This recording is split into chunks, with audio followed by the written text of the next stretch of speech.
الحمد لله نحمده ونستعينه ونستغفره ونؤمن به ونتوكل عليه ونعوذ بالله من شرور أنفسنا من يهده الله فلا مضل له ومن يضلل فلا هادي له ونشهد أن لا إله إلا الله وحده لا شريك له ونشهد أن سيدنا وسندنا وحبيبنا وشفيعنا ومولانا محمد عبده ورسوله. أعوذ بالله من الشيطان الرجيم. بسم الله الرحمن الرحيم. ألف لام ميم. أحسب الناس أن يتركوا أن يقولوا آمنا وهم لا يفتنون. ولقد فتنا الذين من قبلهم وليعلمن الله الذين صدقوا وليعلمن الكاذبين. صدق الله العظيم.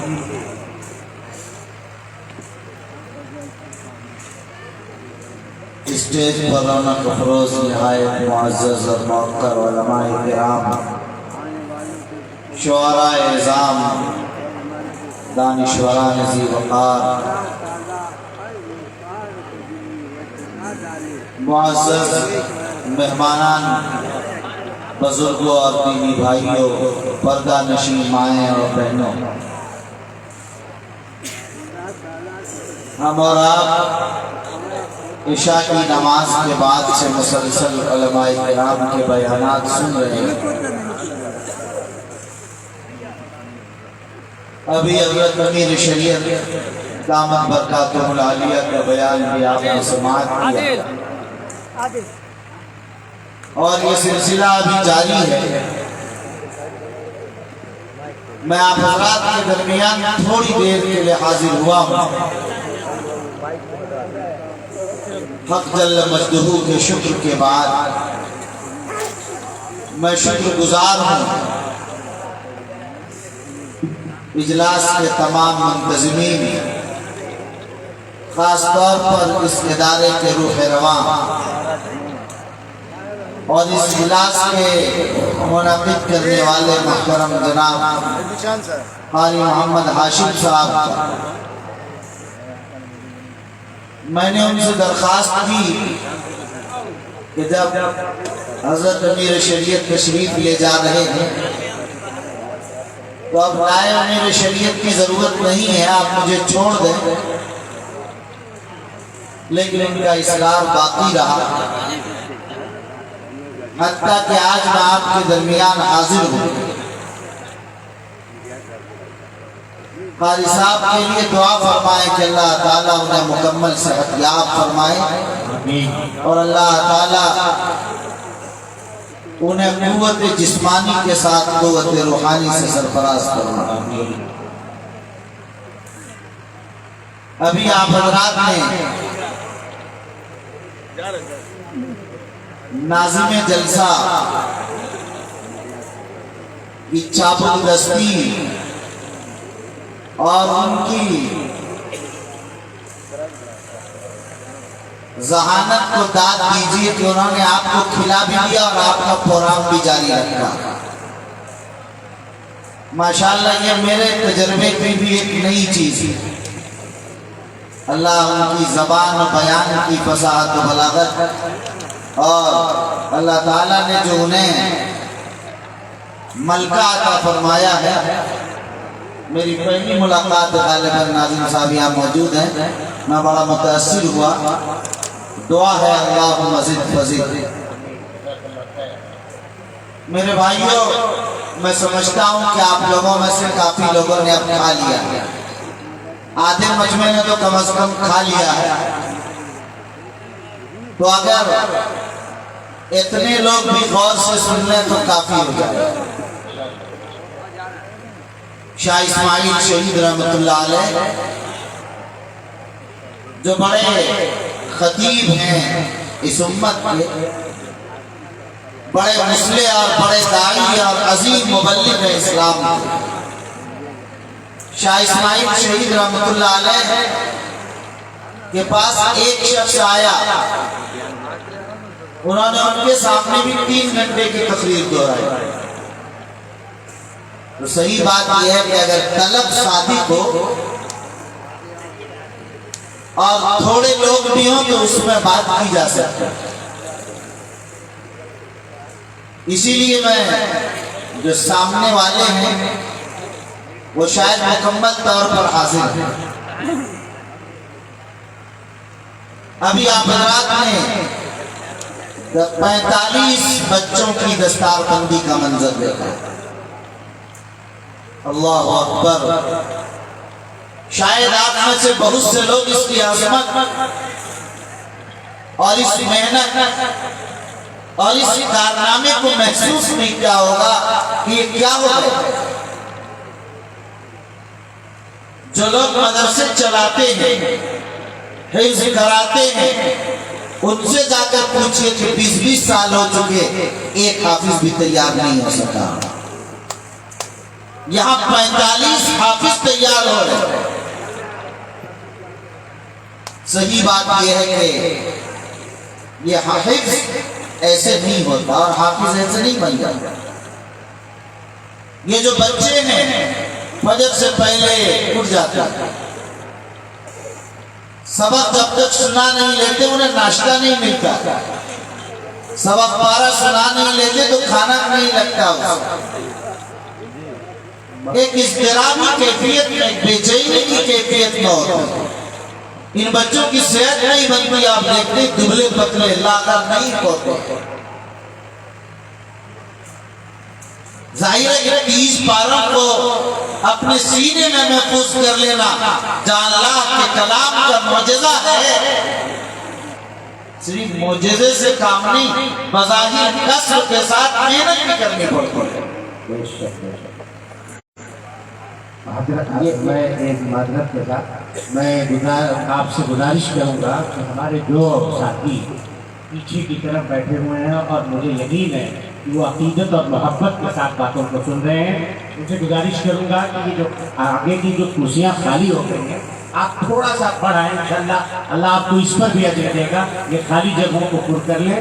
اور بحکم ناظم مدرسہ قاری صاحب مدرسہ صوت القرآن، میں آپ تک آواز پہنچا رہا ہوں کہ جو حضرات باہر کھڑے ہوئے ہیں کوئی کام نہیں ہے، وہ جلد سے جلد جو ہے یہاں پر آ جائے، جلسہ گاہ کا حصہ بنے اور پروگرام کو خوبصورت بنانے میں ہمارا تعاون کریں. یہ حفظ ایک معجزہ ضرور ہے. کائنات عرضی میں کوئی ایسی کتاب نہیں جس کا حفظ کبھی کسی نے کر لیا، اس کے زبرزیر اور پیش کے ساتھ کر لیا. آپ کو حیرت ہوگی کہ صرف یہ قرآن اللہ کا کلام ہے جس کا یہ خاصہ ہے، خصوصیت ہے. یہ کسی قوت حافظہ کی بنیاد پر حفظ نہیں ہوتا، کسی خوش قسمتی اور خوش نصیبی کی بنیاد پر اور کسی نسبت کی بنیاد پر، کسی معرفت اور ولایت کی بنیاد پر اور کسی تعلق کی بنیاد پر کوئی چاہے کہ میں حافظ قرآن بن جاؤں، وہ حافظ نہیں ہو سکتا. آپ کو عبرت کے لیے میں 2 واقعے بتانا چاہتا ہوں. علامہ انور شاہ کشمیری رحمت اللہ علیہ کا نام آپ لوگوں نے سنا ہوگا. وہ خاتم المحدثین اور خاتم الفقہاء کہلاتے ہیں. ان کے علم کا حال یہ ہے کہ مولانا ادریس نادلوی رحمت اللہ علیہ نے لکھا کہ تنہا علامہ انور شاہ کشمیری کے علم کی اگر زکوٰۃ نکال دی جائے تو بر صغیر کے تمام علماء کا جو علم ہے ملا کر ان کی زکوٰۃ کے برابر بھی نہیں ہوگا.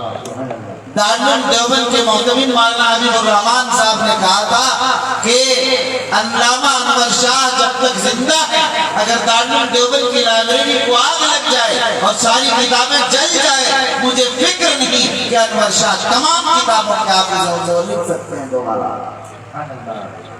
آپ جانتے ہیں کہ جب قادیانیت سے مناظرہ چل رہا تھا اور انہوں نے ایک حدیث کے بارے کچھ کہہ دیا کہ پوری حدیث پڑھ کر سناؤ، انہوں نے کہا کہ آپ بھی ذرا سنا دیں، کہا کہ میں سناؤں گا تو پوری بخاری سناؤں گا، ایک حدیث نہیں۔ اور جب پڑھنا شروع کیا انور شاہ نے تو ایک بارہ بخاری شریف کا پڑھتے چلے گئے، پھر روکا گیا کہ اب چھوڑ دیجیے۔ اتنے غضب کے حافظے کے تھے، کہتے کہ 500 سال تک اتنے بڑے حافظے کا انسان گزشتہ 500 سال تک پیدا ہے۔